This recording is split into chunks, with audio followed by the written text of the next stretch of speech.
तो बेहद अहम कार्यक्रम और जन विश्वास यात्रा का 9वां दिन है। 9वें दिन पर आज अलग अलग जगहों पर अलग अलग नेता मौजूद रहेंगे और क्या महत्वपूर्ण जानकारी है, अहम क्या है फैक्टर जन विश्वास यात्रा को लेकर, वो समझना बहुत जरूरी है। ग्राफिक्स के जरिए अब देखिए, भाजपा की जन विश्वास यात्रा का आज 9वां दिन है और आज सीएम योगी प्रतापगढ़ और सीतापुर की यात्रा में शामिल होने वाले हैं। इसके अलावा स्वतंत्र देव सिंह बुलंदशहर में जन विश्वास यात्रा निकालेंगे और बुलंदशहर में 3 जगह पर जनसभा को संबोधित भी करेंगे। डिप्टी सीएम केशव प्रसाद मौर्य कासगंज और बदायूं में जनसभा को संबोधित करेंगे। औरैया में मंत्री महेंद्र सिंह, चंद्रिका प्रकाश उपाध्याय और सांसद आरके पटेल मौजूद रहेंगे। इसके अलावा गोरखपुर और कुशीनगर की बात करते हैं तो गोरखपुर और कुशीनगर में केंद्रीय मंत्री पंकज चौधरी और सांसद वीरेंद्र सिंह मौजूद होंगे। तो जन विश्वास यात्रा का 9वां दिन, अलग अलग जगहों पर अलग अलग बड़े नेताओं को जिम्मेदारी सौंपी गई है। दीपा के पास चलते हैं। बिल्कुल, तो आज क्या कुछ रहने वाला है। जन विश्वास यात्रा का 9वां दिन है, कौन कहां पर दिग्गज होगा। सबसे पहले निगाहें जो टिकी हुई हैं वो मुखिया पर, योगी आदित्यनाथ पर टिकी हुई हैं। वो प्रतापगढ़ भी जाने वाले हैं, सीतापुर में भी, और साथ ही रामपुर खास जहां कांग्रेस का मजबूत किला जिसको कहा जाता है, वहां पर भी जनसभा होनी है। चलिए जानकारी लेते हैं। इसी पर शैलेश अरोड़ा जुड़ चुके हैं लखनऊ से हमारे साथ, सीधे उन्हीं के पास चलते हैं। शैलेश, आज का दिन भी बहुत बड़ा है। देखिए, पहले प्रतापगढ़ सीतापुर पहुंचेंगे सीएम योगी, उसके बाद रामपुर खास में भी जनसभा होनी है। कुल मिलाकर के अब कांग्रेस के किले में सेंधमारी की जो कोशिश की जा रही है भारतीय जनता पार्टी की तरफ से, उसमें कामयाब हो पाएगी क्या बीजेपी? सबसे बड़ा सवाल यही बना हुआ है अभी।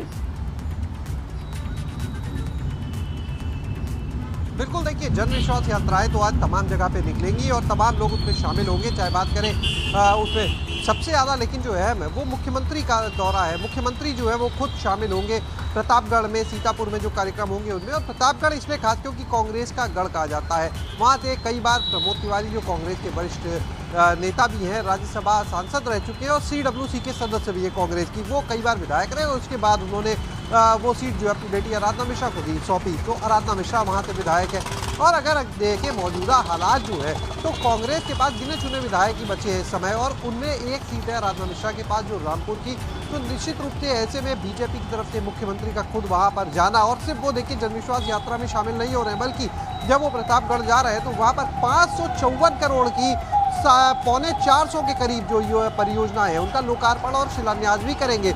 यानी कांग्रेस के गढ़ में जाकर वो सौगात देंगे वहाँ की जनता को। तो निश्चित रूप से एक तरफ जो साफ समझा जा सकता है आगे जो चुनाव है उसको लेकर सियासी संदेश तो दिया ही जाएगा, साथ ही जो वहाँ के वोटर हैं उनको भी कहीं ना कहीं लुभाने की कोशिश है, क्योंकि 554 करोड़ की योजनाओं का अगर वहाँ पर लोकार्पण शिलान्यास होता है तो निश्चित रूप से वहाँ की जनता को तमाम सहूलियतें मिलेंगी और जनता के लिए वो एक किसी बड़ी सौगात से कम नहीं है। तो निश्चित रूप से ये दौरा काफ़ी अहम हो जाता है। दूसरा जो सीतापुर का दौरा है वहाँ पर भी अगर बात करें तो देखिए जनसभा तो होगी, लेकिन 116 करोड़ रुपए की परियोजनाएं जो उनका लोकार्पण और शिलान्यास मुख्यमंत्री करने वाले। तो आज का जो मुख्यमंत्री का दौरा है वो काफ़ी अहम हो जाता है। ऐसे में चाहे वो जन विश्वास यात्रा में शामिल होने की बात हो, चाहे वो जनसभा में शामिल होने की बात हो, और ये तय मानकर चलिए कि प्रतापगढ़ में जब वो जनसभा करेंगे तो निश्चित रूप से कांग्रेस पर निशाना भी साधा जाएगा।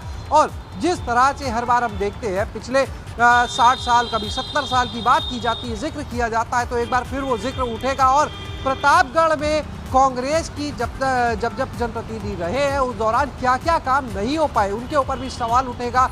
और बात ये भी होगी निश्चित रूप से कि जब से ये पिछले 4.5 साल से सरकार आई है तब से उसने भले ही वहाँ पर कांग्रेस के पास वो सीट रही हो, लेकिन भाजपा की सरकार ने उस क्षेत्र के लिए क्या किया, वहाँ के विकास के लिए क्या किया, इन चीज़ों पर भी पूरा फोकस रहेगा। और यही चीज़ें निश्चित रूप से माना जा रहा है आज मुख्यमंत्री वहाँ की जो आंकड़े होंगे विकास को लेकर उनको भी बताएंगे और वहाँ की जो खामियां रही हैं, चाहे वो कांग्रेस की सरकार में रही हो या वर्तमान मौजूदा विधायक के समय में जो वहाँ पर चीज़ें उनको लेकर भी निशाना साधा जाएगा।